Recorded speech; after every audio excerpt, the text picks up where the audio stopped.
Found out my Tinder match was my professor, and I'd been on Tinder for 3 weeks, swiping through a blur of gym selfies and dog pics when I matched with Adam. His profile stood out.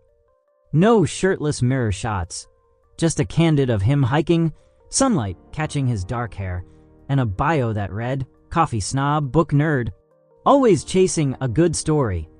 It was refreshing, unpretentious, and when he messaged me first, "Favorite book you've read this year?"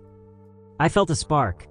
We texted for days, trading thoughts on novels, music, the best dive bars in the city. He was witty, curious, the kind of guy who asked questions and actually listened to the answers. By the time he suggested meeting up, I was already half hooked. "Let's keep it simple," he wrote. "Coffee at the Nook, Saturday at 3? The Nook was a cozy spot near campus. All mismatched chairs and chalkboard menus, perfect for a first date. I said yes, ignoring the butterflies in my stomach.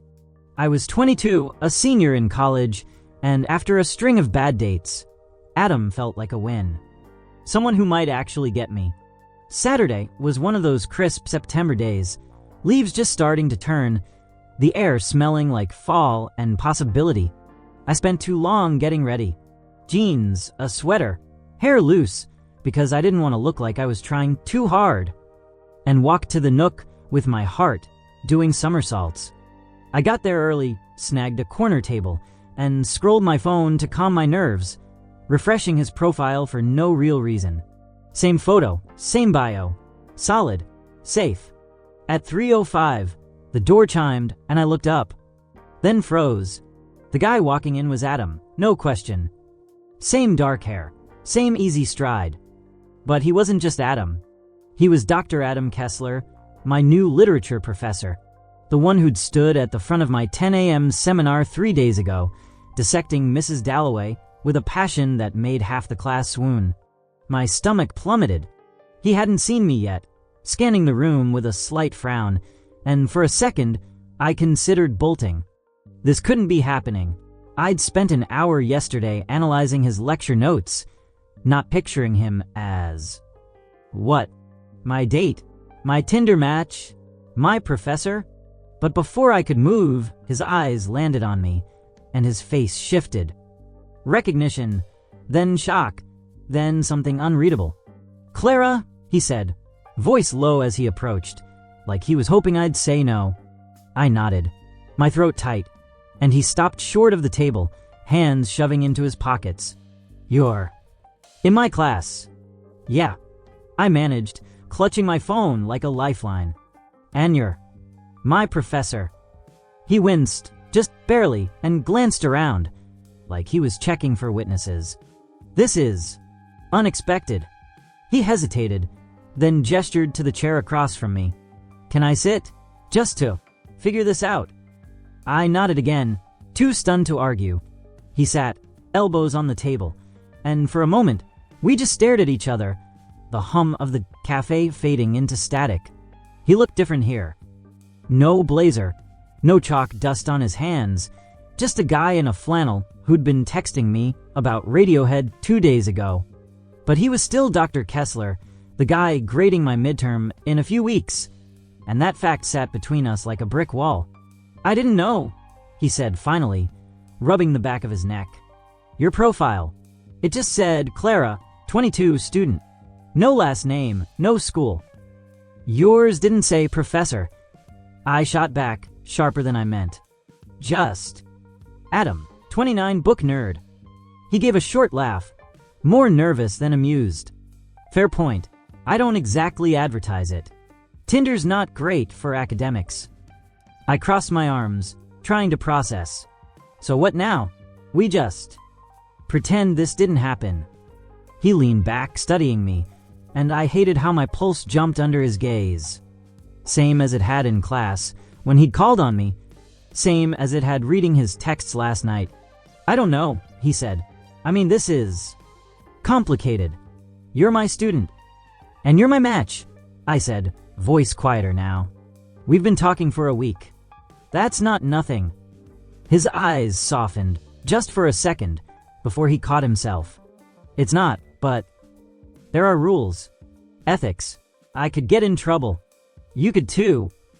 I swallowed hard, the weight of it sinking in. He wasn't wrong. Universities had strict policies about this kind of thing, even if we hadn't known. But knowing didn't erase the late-night texts. The way I'd smiled at my phone when he'd called my taste in books impeccably chaotic. It didn't erase the fact that I'd walked in here hoping for something real. Okay, I said, pushing my chair back. So we call it off. Done. He didn't answer right away, just watched me, and I saw it. A flicker of regret, maybe, or something close. Clara, I'm sorry. I didn't mean for this to. It's fine. I cut him off, standing. See you in class, I guess.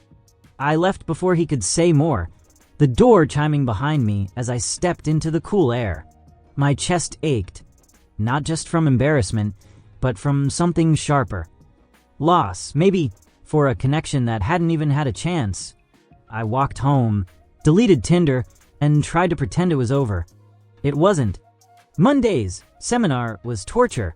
I sat in the back, avoiding his eyes, but every time he spoke, about Wolf, about memory, about anything. I heard the guy who'd texted me about his favorite dive bar. He didn't call on me, didn't look my way, but I caught him glancing once, quick, before he turned back to the board. When class ended, I bolted, but not fast enough. Clara, hang on, he called, voice low as the room emptied. I froze, clutching my notebook, and turned. He was at the podium, looking. Not like a professor, but like Adam, the guy I'd almost met for coffee. Can we talk? Somewhere private. Why? I asked, wary. What's left to say? He sighed, running a hand through his hair. Just. Please. 5 minutes. My office. Against my better judgment, I followed him. His office was small, cluttered with books and sticky notes, a coffee mug balanced on a stack of papers.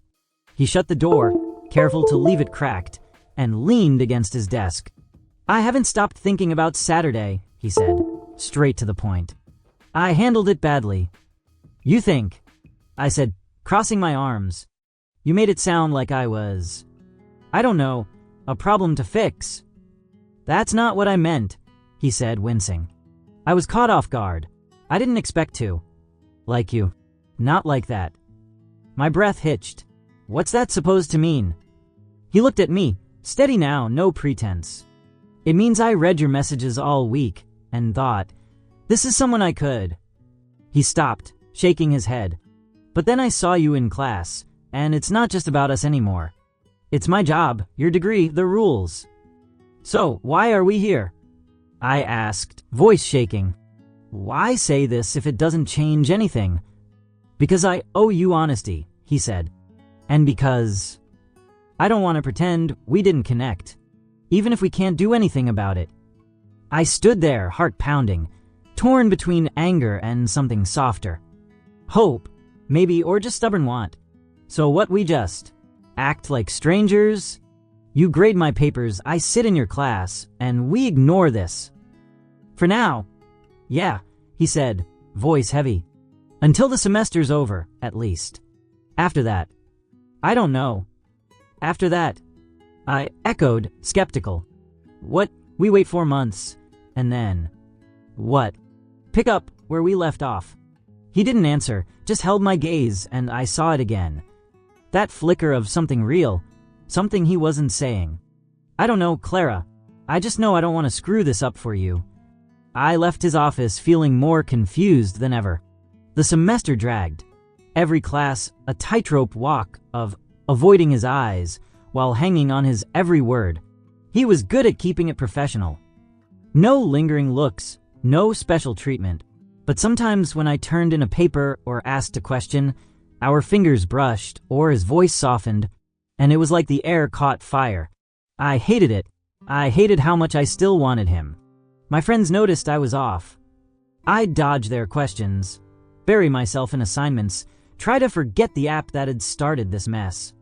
But late at night, I'd replay our texts, the ones I hadn't deleted, and wonder what after could mean.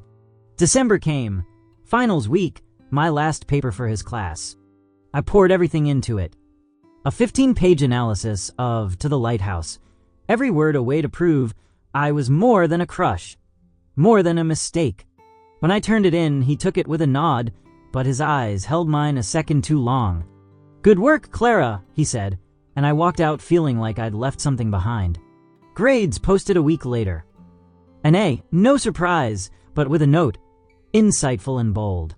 I'd love to discuss this further if you're up for it. My heart skipped. Was it just academic or more? I didn't email back. I couldn't. Not yet.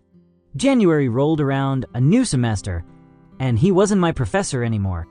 I saw him once in the library, grading papers at a corner table.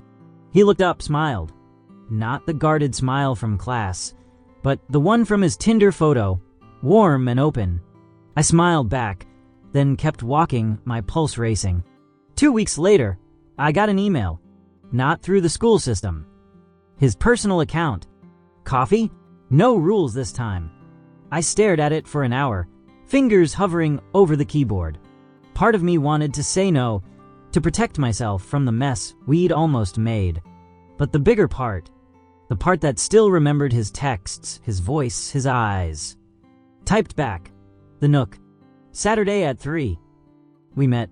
Same table, same drinks. But everything else was different. No walls, no titles, just us. "I miss this," he said, halfway through a laugh, and I knew he didn't mean the coffee.